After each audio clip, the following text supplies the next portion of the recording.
Hello YouTube, it is your boy, your homie, your Gucci fella, B3, back with another, graphic novel review! Last time I believe we did All-Star Superman, one of my favorite comic stories of all time. This one's not one of my favorites, but it's still kind of fun. So it is The World of Flashpoint featuring Batman. It is a trade that collects different Flashpoint tie-in miniseries. I didn't read a lot of Flashpoint tie-ins. Actually, when Flashpoint was going on, I didn't read any tie-ins. I just read the regular book. So, and I've read that story many times since, and I've also reviewed it. So, check out the playlist. But, Batman, Night of Vengeance. I'm going to read you the back of the book here. Flashpoint has changed the DC universe, and nothing is as it was before. Now Batman is Thomas Wayne, driven by the death of his son Bruce to punish criminals, and in pursuit of a Joker whose twisted crimes will bring him to the brink of madness himself. Batman Night of Vengeance reunites Brian Azzarello and Eduardo Risso, the acclaimed creative team from 100 Bullets. Don't know what 100 Bullets is, but I've definitely heard of it. So it's dope. That's a dope story. I'm just going to read you each section of the back and then talk about that specific story. The Batman story is really the one to buy this for. That's why it's featured on the back cover and on the front cover, and it doesn't show you anything from the other books on the outside. The Batman story alone is worth buying this collection. 100%. Because Martha Wayne, Bruce's mom, Thomas's wife, is the Joker, and she is a serial killer that kills children because her child was taken from her. And there is some dark shit in here. Real dark. Killer Croc and Jim Gordon. Like, when your story revolves around a serial killer of children, it's gonna be dark. Y'all are used to Batman stories being dark, but this one's real dark, boy. But I'm not gonna tell you exactly how it ends, but Batman tells the Joker, he's like, hey, I think I found a way to save our son. She was like, do it. But then she kind of took that back a little bit.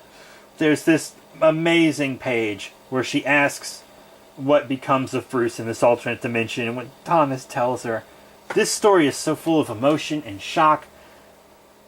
It's fantastic. I could read it 1,000 times.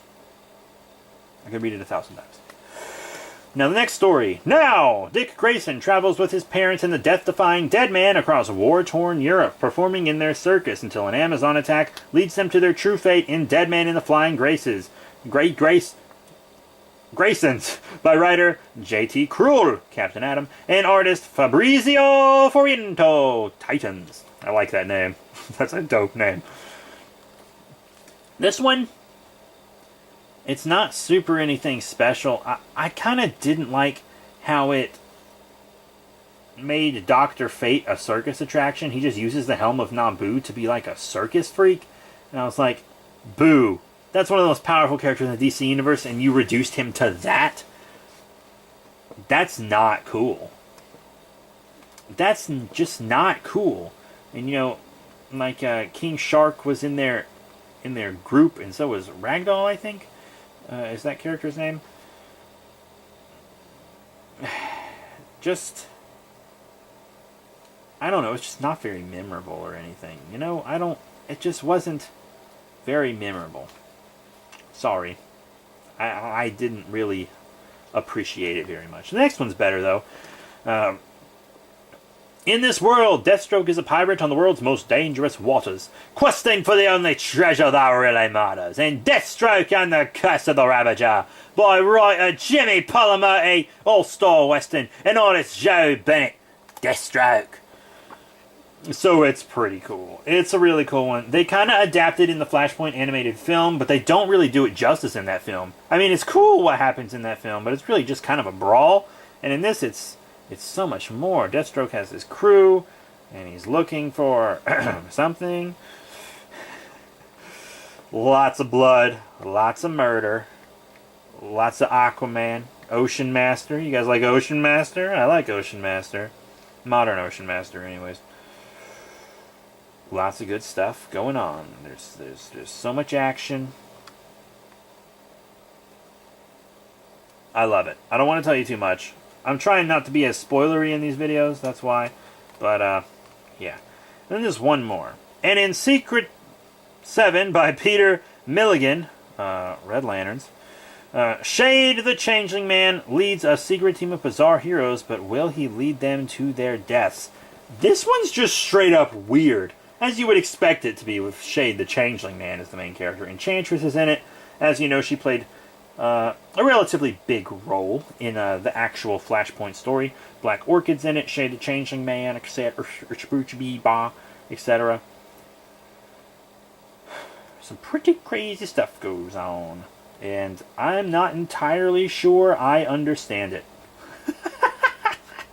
Not entirely sure I understand what happened. I know Raven was in it. Raven wasn't... Like, Raven and Zatanna are, like, bad in this, and so is Mind Warp, and, like, Raven would make a horrifying villain, by the way. So would Zatanna, actually. I love Zatanna and Raven. They're, like, very dateable. but it's a good book. You know, once again, it's $17.99 USA for the floppy paperback. Digital download's probably cheaper.